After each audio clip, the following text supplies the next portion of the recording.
जब किसी एक शब्दांश, जिसको इंग्लिश में कहते हैं वन सिलेबल वाले शब्द का, वन सिलेबस का मतलब है पहले कंसोनेंट, फिर वावल, फिर कंसोनेंट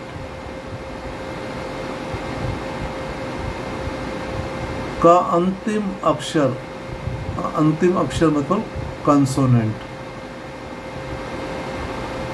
वन सिलेबस वाला जो शब्द है उसका लास्ट वाला कंसोनेंट होना चाहिए, वावल नहीं होना चाहिए।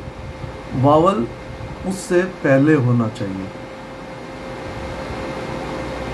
ठीक, जो अगर किसी वन सिलेबल वाले शब्द का अंतिम अक्षर कॉन्सोनेंट है और कॉन्सोनेंट से पहले एक वावल है, कोई भी वावल हो, जैसे ए आ जाए, ई आए, आई आए, ओ आए या यू हो, उस मतलब 3 शब्दों वाला शब्द, पहले कॉन्सोनेंट, फिर बीच में वावल, वावल कोई भी हो सकता है, एक ही सिंगल वावल हो, और उसके बाद लास्ट में भी कॉन्सोनेंट हो वावल के बाद फौरन, इसको कहते हैं वन सिलेबस वाला वर्ड। तो इस प्रकार के वर्ड में जब हम सुफिक्स जोड़ते हैं, और ऐसा सुफिक्स जो वावल से शुरू हो, जैसे ING, ED, ER, EST, जब ये सुफिक्स इस प्रकार के जो वावल से शुरू हो रहा है, जब हम जोड़ते हैं तो जो अंतिम कॉन्सोनेंट होता है तो वो डबल हो जाता है, लेकिन लास्ट वाला कॉन्सोनेंट WRXY नहीं होना चाहिए। जब अंत में WXY हो तब WRXY डबल नहीं किया जाता, ये ध्यान रहे।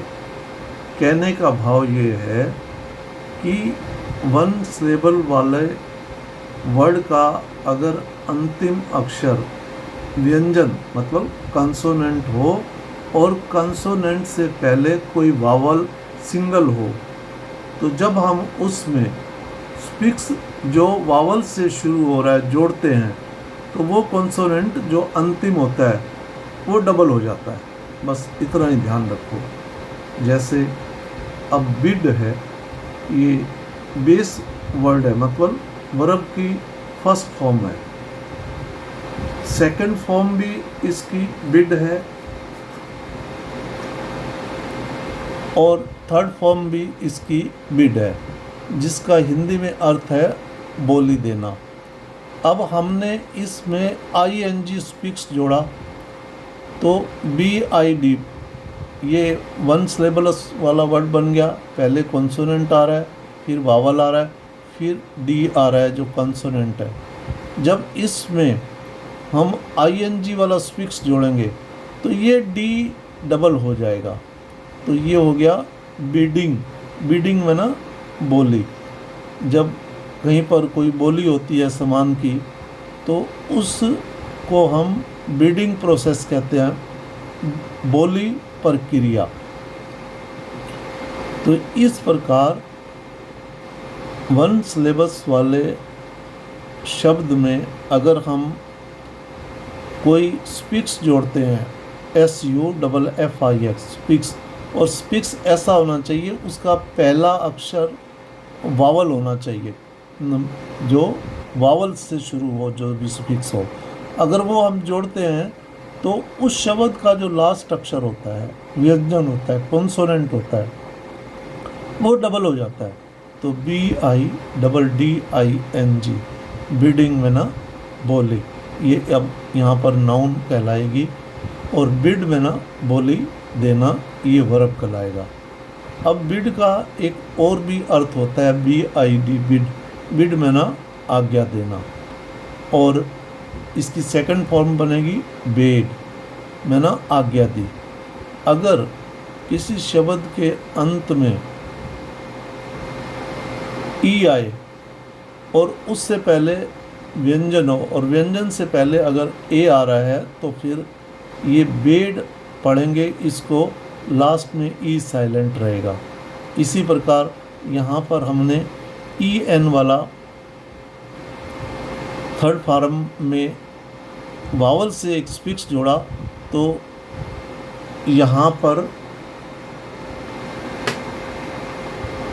BIDDEN बीडन, बीडन में ना आज्ञा दी हुई, ये थर्ड फॉर्म है।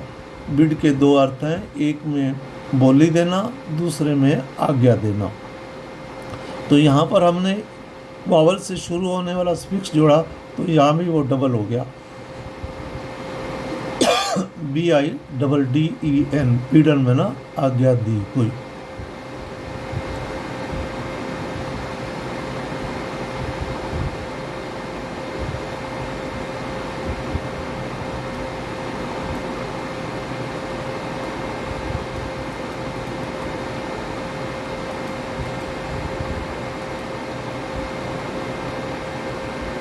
अब यहाँ पर BIG बिग, बिग में ना बड़ा, और ये एक बिग जो है एडजेक्टिव है। जो नियम हमने बिड के लिए वर्ब में लगाया था वही एडजेक्टिव पे भी लागू होता है। बिग एक एडजेक्टिव है जिसमें समान नियम लागू होता है। तो इसकी सुपरलेटिव डिग्री बन गई द बिगेस्ट। अब हमने EST वाला स्पिक्स जोड़ा तो जी यहाँ पर डबल हो गया, द बिगेस्ट है ना, सबसे बड़ा। अब BIG, फिर जी लगाया, ER जोड़ा हमने सुफिक्स, तो ये जी जो बिग का जी है वो डबल हो गया, बिगर।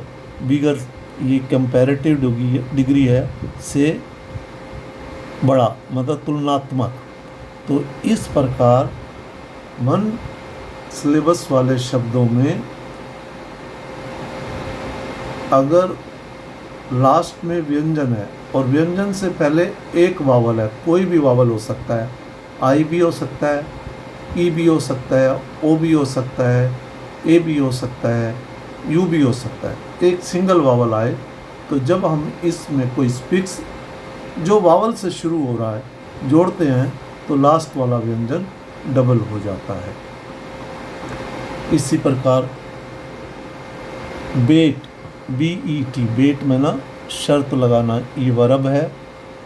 अब BETTING, betting, batting, batting, batting. अब यहाँ पर ING वाला स्पिक्स जोड़ा तो ये T डबल हो गया, तो ये शर्त हो गई, यहाँ पर ये नाउन का काम कर रहा है। इसी प्रकार DIG, डिग में ना खोदना, और DIGGING, डिगिंग में ना खुदाई।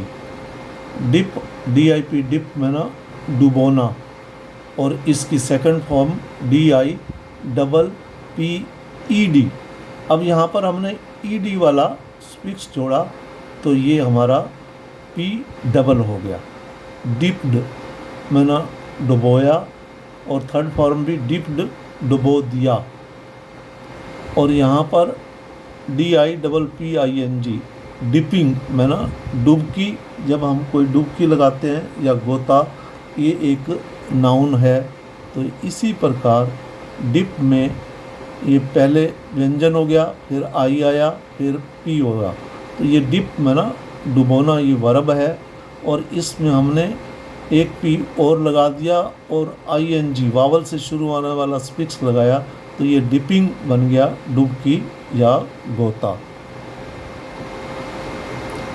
इसी प्रकार फिट में ना उपयुक्त, और अब फिट को FITTING वाला हमने सुफिक्स लगाया तो ये T डबल हो गया। फिटिंग में ना नाप, जो अब नाउन हो गया।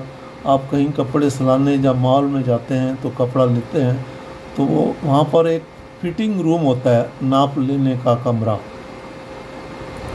अब फिटिंग की यूएस इंग्लिश में वर्ब 1, वर्ब 2 मतलब पास्ट, फ्यूचर, सब ये FIT फिट फिट फिट। और यूके इंग्लिश में अब यहाँ देखो फिट में हमने ED वाला स्पिक्स जोड़ दिया, तो पास्ट फॉर्म भी FITTED बन गया फिटेड, और यहाँ भी थर्ड फॉर्म भी FITTED बन गया फिटेड। तो इस प्रकार सिंगल सिलेबस वाले वर्ड पहले व्यंजन, फिर वावल के बाद अगर व्यंजन आता है, और वावल भी सिंगल होना चाहिए। तो जब भी हम इसमें कोई वावल वाला स्पिक्स जोड़ते हैं तो ये डबल हो जाता है। अब इसी तरीके HIT हिट में ना ठोकर मारना। अब HITTING हीटिंग में ना मार या कोई प्रहार, आपके ऊपर कोई प्रहार करता है, हीटिंग ऑन मी, मुझ पर प्रहार करना या मुझ पर प्रहार किया।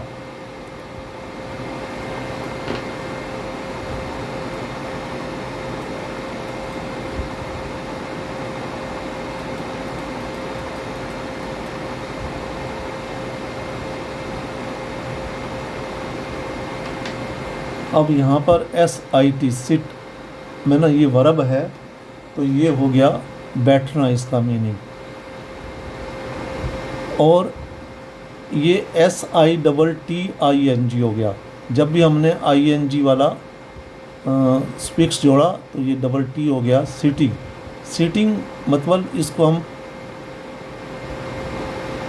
प्रेजेंट कॉन्टिन्यूअस टेंस में भी यूज़ करते हैं। कोई काम लगातार अभी प्रेजेंट में चल रहा है तो तब हम ING की लगाते हैं वर्ब में। तो यहाँ पर ये ING वाला स्पिक्स लगा रहे हैं तो T डबल हो जाएगा। तो ये सिटिंग में ना सिटिंग डाउन, नीचे बैठे हुए, क्योंकि जब कोई he is sitting next to me, वह मेरी बगल में बैठा है, यहाँ पर वो बैठ रहा भी कह सकते हैं। और वो सिटिंग में ना वो बैठा हुआ है, कोई बैठा हुआ है तो अभी लगातार बैठा हुआ है ना, क्रिया चल रही है, तो तब हम सिटिंग का मतलब बैठा हुआ भी लगा सकते हैं। सिटिंग डाउन, नीचे बैठे हुए, ये भी कह सकते हैं। और सीटर SITTER सीटर, बैठने वाला, जो कि वो बैठने वाला जो है उसको हम बैठने वाले को SIT फिर T लगा के ER लगाएंगे, क्योंकि ER जो हमने वावल से ER शुरू होता है इसमें जोड़ा, तो ये सीटर बन गया, बैठने वाला नाउन हो गया। तो नेक्स्ट टू का मतलब होता है, ये फ्रेज है बगल में, he is sitting next to me, वह मेरी बगल में बैठा है। सीटिंग, यहाँ अभी वो बैठा है, कंटिन्यू क्रिया चल रही है, तो हम इसके लिए हम सीटिंग का प्रयोग करेंगे। यू कैन सिट एनीवेयर, तुम कहीं भी बैठ सकते हो, तो एनीवेयर का मतलब होता है कहीं भी। इस प्रकार के जो फ्रेज आ रहे हैं वो भी मैं आपको बताता जा रहा हूँ ताकि आपकी वोकैबुलरी बढ़े।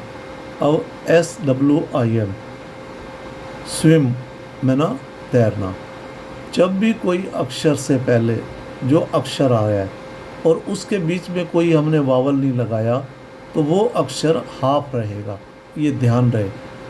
ये S और W, अब यहाँ पर स आधा है और वह पूरा है, और उसके बाद छोटी ई की मात्रा आ रही है। आई से हम मोस्टली छोटी ई की और बड़ी ई की दोनों मात्रा लगा सकते हैं।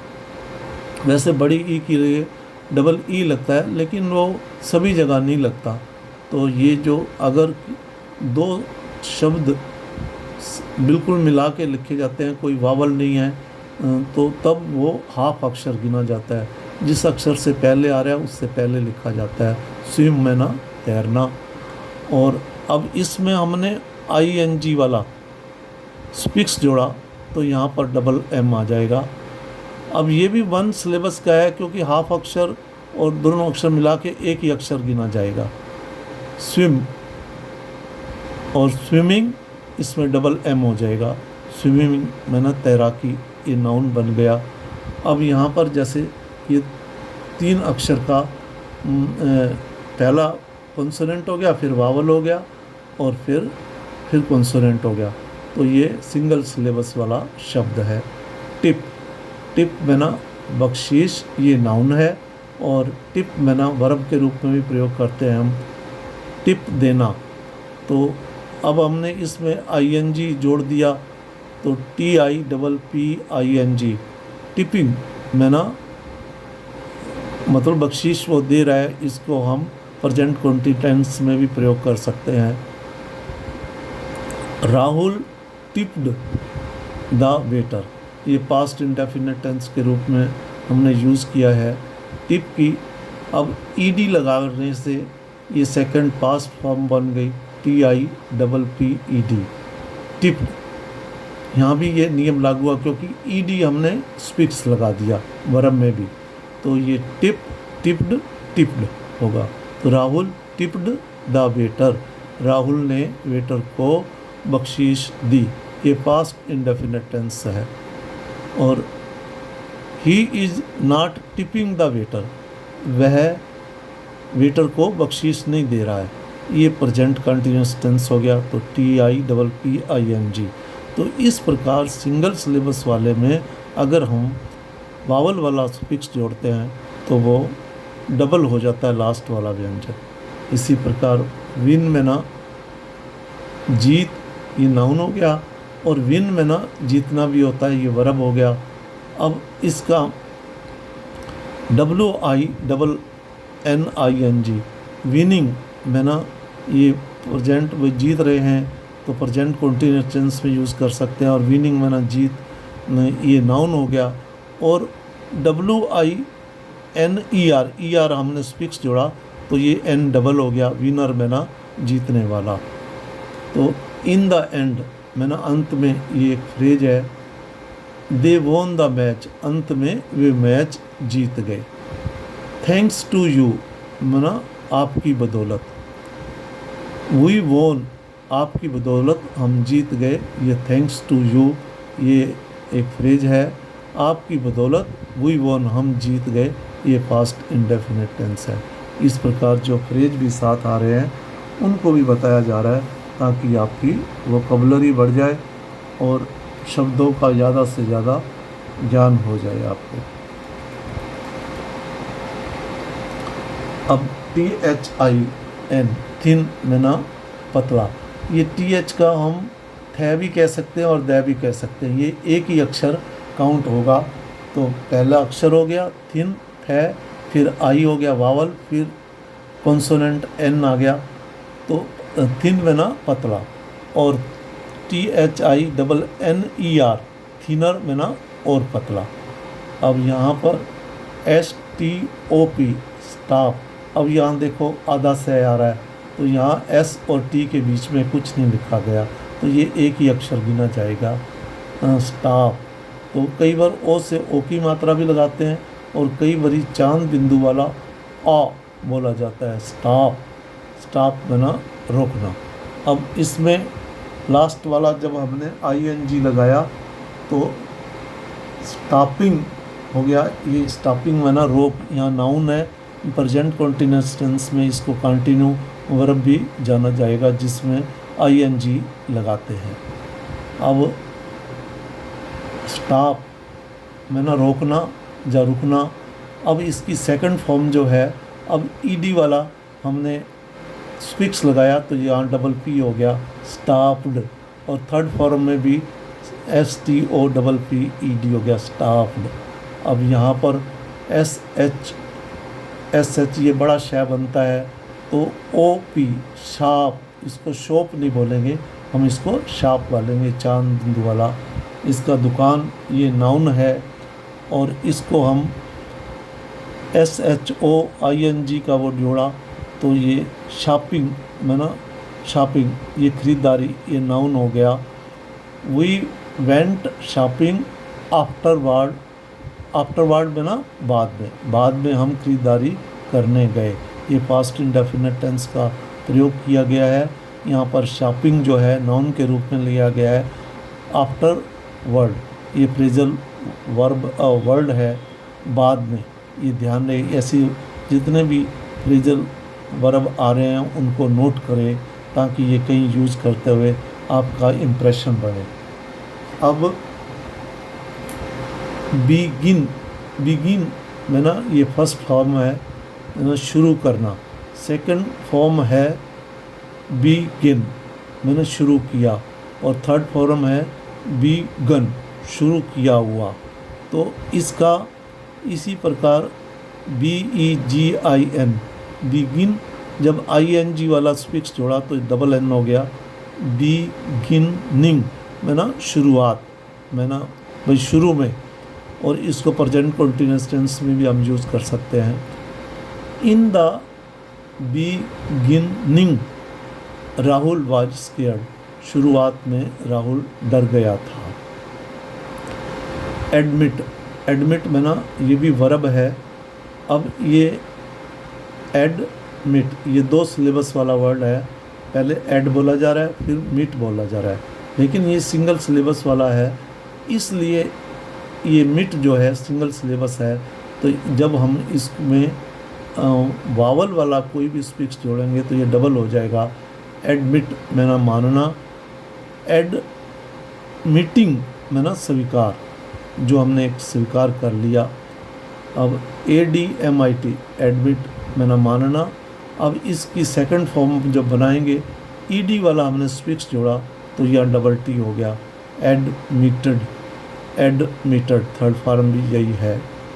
अब RUN रन में ना दौड़ना। आप ध्यान रहे जब भी 2 अक्षरों के बीच में U आए तो U का अपना जो लेवल है वो नहीं रहता। RN रन बोलेंगे, रुन नहीं बोलेंगे हम। यहाँ U की साउंड ख़त्म हो जाती है, एक प्रकार से साइलेंट रहती है। तो जब भी इस प्रकार के 2 अक्षरों के बीच में U आए तो वहाँ U साइलेंट रहता है। रन में ना दौड़ना ये वर्ब है, और RUNNING रनिंग में ना दौड़ ये नाउन है, और इसको प्रेजेंट कंटिन्यूअस टेंस में भी हम यूज़ कर सकते हैं। इसी प्रकार CU कट में ना काटना, CUING वाला सुफिक्स हो गया तो डबल T हो गया, कटिंग में ना कटाई। अब गेट GET गेट में ना प्राप्त करना, ये फर्स्ट फॉर्म है। और इसी प्रकार GETTING गेटिंग का मतलब होता है, जब ING वाला स्पिक्स जोड़ा तो ये डबल T हो गया। गेटिंग में ना मिल रहा है या हो रहा है, ये प्रेजेंट कंटिन्यूअस टेंस में यूज़ करना हो तो तब प्रयोग किया जाता है। गेटिंग में ना प्राप्त करना भी होता है, प्राप्त। और इसकी सेकंड फॉर्म है GOT गॉट, गेट गॉट। अब इसमें EN वाला हमने स्पिक्स जोड़ा तो ये थर्ड फॉर्म का GOTTEN गाटन हो गया। जब भी हम वावल वाला कोई स्पिक्स जोड़ेंगे तो वो डबल हो जाता है। तो इस प्रकार लगभग आपको 50 शब्द बताए गए हैं कि जब सिंगल सिलेबस वाला मतलब पहला व्यंजन, फिर उसके बाद कोई भी वावल हो, फिर व्यंजन, जब भी हम उसमें कोई स्पिक्स वावल से शुरू होने वाला जैसे ED, ER, EN, ING, EST जोड़ते हैं तो लास्ट वाला व्यंजन जो है वो डबल हो जाता है। जैसे कट का काटना, कटिंग, CUTT ये T डबल हो गया। ING वाला हमने स्पिक्स जोड़ा, कटिंग बना कटाई। तो इस प्रकार के अगर शब्द आएँ तो उसमें जब भी आप स्पिक्स वावल वाला जोड़ते हैं तो वो डबल हो जाएगा। जय हिंद।